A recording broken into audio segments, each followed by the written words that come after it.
Do what you're here for! We all know that being in the military, it's no walk in the park. Going to war and being in constant combat is what we see as dangerous from the outset, but there are specific military jobs that are more dangerous than others. In this video, we will be discussing the top 10 most dangerous military jobs. Number 10, artillery. Artillery teams and units consist of the soldiers specially trained to deal with heavy military ranged weapons. The weapons they're usually working with are far beyond the scope of a regular soldier. The artillery forces were traditionally made to take down fortified walls during sieges. Today, they do that and much more. They launch attacks so far away that they usually don't even have sight of where the bombs are supposed to land, and have a footman give them the updates. For the type of weapons that they're dealing with, the military heavily relies on them to do the larger chunk of the work when it comes to attacks. Artillery soldiers have to go through extensive training to handle themselves as a soldier, work without really seeing their target, and how to handle the heavy-duty weapons, while keeping themselves safe, as if anything goes wrong during the launch of one of these weapons, it can end up exploding on sight, taking out the whole unit in seconds. Number 9, transport. People that are in charge of transport are usually the drivers. Now, a regular driver would transport harmless people and things over to another area, but military drivers do much more. With lives depending on it, it's vital the military can get the right supplies to the right people at the right time. They're the ones that are moving all the weapons and the units across the battlefield. Their vehicles are painted camo, but are mostly one of the biggest targets on land. They have to make sure they don't get spotted while navigating through tough terrain, as many military missions happen in places that don't have nicely made roads. If they are transporting troops, that puts several lives directly in the hands of the drivers.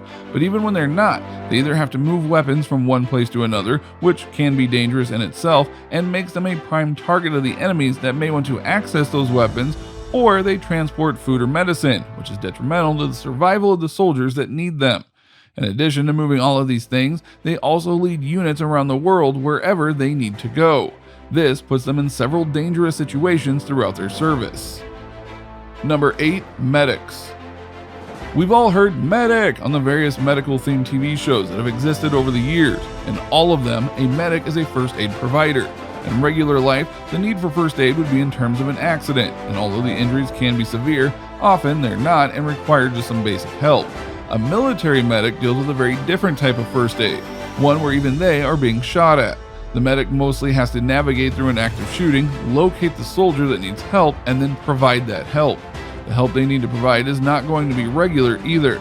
Medics deal with intense trauma and the injuries from war or warlike situations. They can treat everything from broken bones, bullet wounds, burns, and in some cases even amputations. Anything that's needed to keep the mission going and to save a soldier's life, even though they have to risk their own doing it. Number 7, cavalry. Although the traditional cavalry used to be men mounted on strong horses that would swoop in and aid battle, horses aren't really the best mode of transportation today because of the guns and bombs that we have. So the cavalry switches from horses to tanks, trucks, and Humvees. Their job is similar to how it used to be. They do still swoop in and take enemy land, but now they also do a range of other things like conducting reconnaissance and surveillance in highly sensitive areas. They have to constantly be on high alert as they are the ones that need to spot the enemies and make sure the area is clean before clearing it for other soldiers to move forward into. Best job I ever had! Best job I ever had! Best job I ever had. Number 6, infantry. Infantry soldiers, or footmen, are the soldiers on foot that are first on the field. They are responsible for scouting out the area on foot and getting hold of it. Since they are the first ones in an area, they are the most vulnerable too, because although their job is to scout out the land and let the rest of the military know if it is safe for them to proceed, it leaves them at risk because they don't have access to anything that a soldier would need. They're supposed to make it out on their own. This means that they need a brief training in everything from combat engineering, being sharpshooters, being emergency first aid providers, on top of being smart enough to take down the enemies they face and take hold of the area that they're in. Every additional responsibility they take on multiplies their risk by tenfold. Number 5, combat engineer. While most people think engineers are just the people that stay in the background, building things from the comfort of safe cities, that is often not the case. Engineers are mostly those officers and soldiers that can do it all anywhere. They not only do everything a regular soldier does, but on top of that they are skilled in constructing things while they are on a mission. These can be things like bridges that help the rest of the unit to move along the course. One of the most dangerous aspects in a combat engineer's career, though, is the fact that they're the ones that clear out enemy munitions they might face. They are experts in dealing with mines and can demolish almost anything. To go to this job, you have to be confident, a team player, gotta stay focused. Although they can work in any landscape, combat engineers tend to work with land units the most. Number 4, aviation. Military planes aren't like regular planes. They require extensive training on top of the basic flying training that you need to even become a military pilot. Military pilots deal with danger every time they step into a cockpit. For most militaries, planes are one of the main targets that can be shot down automatically or by sending in another pilot. And usually, planes are shot down as a first attack, making the life of the pilot inside that plane hang in the balance. That is just regular pilots. Fighter pilots have it much worse. Since their planes are literally meant for combat, they go into situations where they have to be alone or with a very small crew, launch weapons at enemy planes, try to make it out alive while flying an entire plane. Number 3, special operations. Special operations units aren't like the regular military, they're special. These units are designed specifically to carry out specific missions while the rest of the forces focus on their tasks.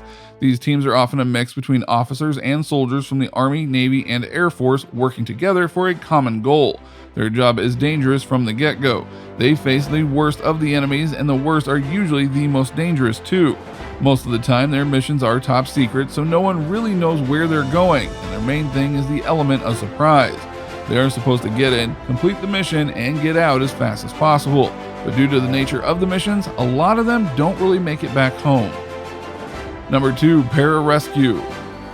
Pararescuers are the ones who literally jump out of planes with parachutes to help them land when help is needed at a location that is either inaccessible by road or it's an emergency that they need to deal with immediately. Just to have the opportunity to save a fellow brother in battle so he can see his family when he gets home. These jumpers are not only trained to jump out of planes and use parachutes, but they're also the ones who carry out rescue missions, even the most complicated ones. They do have medical training and help those on land that are in danger. The danger aspect of this job is literally from all angles. When they get on a plane, the plane is a target. When they're jumping off, they're at risk for parachute failure. There's a risk they would be shot while still in the air.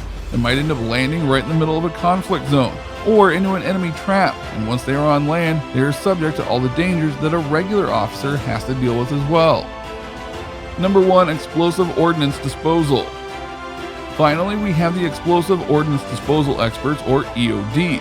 Where most military men have the chance of maybe running into a bomb at some point, for an EOD technician or expert, it is their entire career.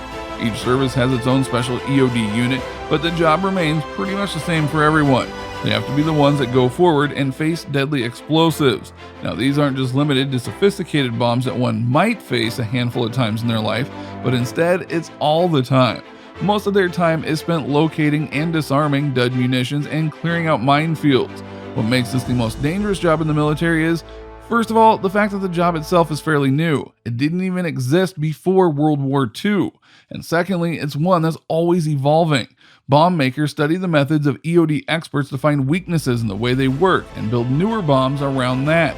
An EOD expert has to undergo insane amounts of stress at all times. It's always what's going to be the safest, what's going to be the best. And while most tend to burn out under the pressure, for many, their luck simply runs out when disarming a bomb, making this the most dangerous military job ever. And that concludes our roundup of 10 of the most dangerous military jobs. All of these pose a lot of risk to the soldier, and how dangerous one is compared to another can vary depending on the people involved and their particular skill set. Which one do you think is the most dangerous? Let us know in the comments below. And for more videos like this, don't forget to subscribe to our channel, and we'll see you in the next one.